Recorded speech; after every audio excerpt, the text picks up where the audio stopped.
Tri-Cities ug ubang ahensya sa gobyerno kitakdang magtigom aron hisgutan ang pagsulbat sa traffic atol sa Sinulog Grand Parade.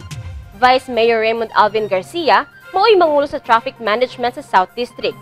Ania ang report.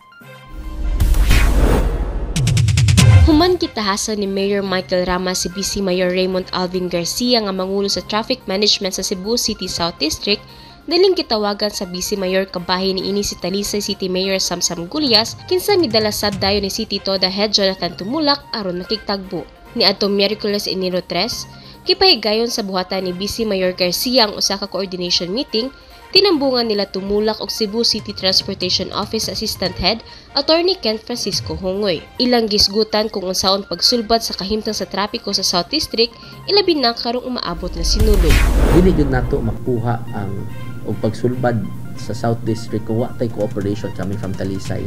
Because remember, the exit point is going to the south is Talisay. So muna nga akong gipatawag dayon si first I called Mayor Samsam, and he was very cooperative. He welcomed the development. Ningon dayon siya nako, sige ako dayon ipada si Joy Tumulak, who is the head of their City Toda.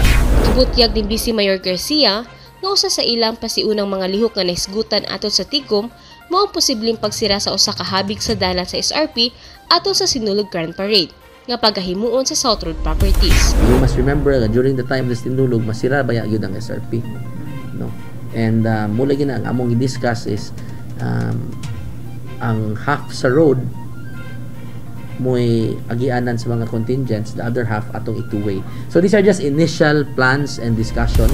Karong umaabot nga Lunes, Enero 8, magpatawag og laing tigom si BC Mayor Garcia kauban-uban pang silingang mga syudad ug hintungdan nga ahensya sa gobyerno. Lakip sa gitumbok kamutambong ang Mandawi City, Lapu-Lapu City, Land Transportation Office kon LTO, Land Transportation Franchising and Regulatory Board kon LTFRB, Philippine National Police ug ang Cebu City Transportation Office.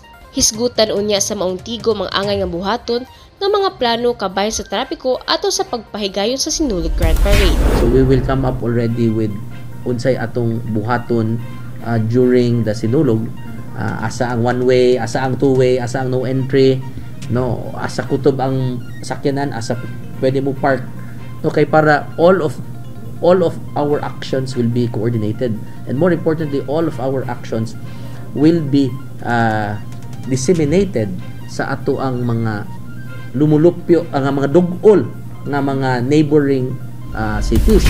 Human unya sa Sinulog, padayong mangita og pamaagi ang BC Mayor aron pagtubag ug pagsulbad sa suliran sa trapiko sa South District ni ining dakbayan.